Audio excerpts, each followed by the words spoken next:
พระครูสมุวิสุวัตวรกิจโจผู้อำนวยการสถานีรองเจ้าวาดวัดฝายหินพร้อมด้วยทีมงานถ่ายทอดสดทุกท่านนะครับ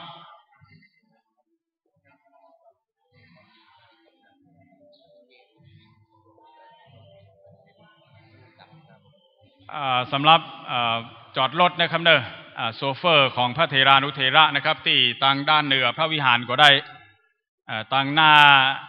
ด้านทิศใต้เนาะของพระวิหารทางนี้ก็ได้นะครับถ้ามันบาเต็มแล้วก็ทางวัดกำลังบูรณะเนาะดูแลในบางพื้นที่อยู่นะครับตามที่มีป้ายบอกนะครับมีที่จอดรถอยู่เนอะนะครับขอแจ้งท่านโซเฟอร์ทุกท่านนะครับ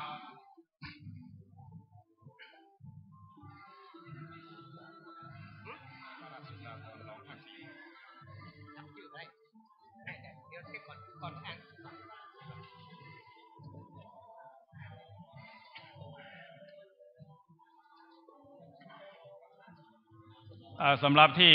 จอดรถนะครับเนอะก็พระเถรานุเถระVIP นะครับก็ทางด้านเหนือพระวิหารนี้ก็ได้นะครับทางด้านหน้าพระอุโบสถพระเจ้าเก้าตื้อนะครับเส้นทางทางด้านทิศใต้นี่ก็ได้นะครับเนอะแล้วก็โดยเฉพาะอย่างยิ่งลานหน้าอาคาร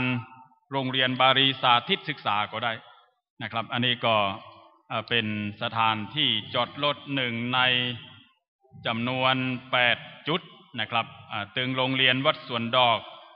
ตึงคณะทันตแพทย์นะครับตึงโรงพยาบาลประสาทเชียงใหม่แต่สำหรับโรงทานนะครับเนอะลานดินลานจอดรถของเฉพาะเจ้าภาพโรงทานนะครับลานดินด้านหลังพระมหาธาตุเจดีย์วัดสวนดอกนี้นะครับขอบคุณโรงทานน้ำอ้อยสดเสบียงบุญนะครับโรงทานน้ำอ้อยสดเสบียงบุญนะครับ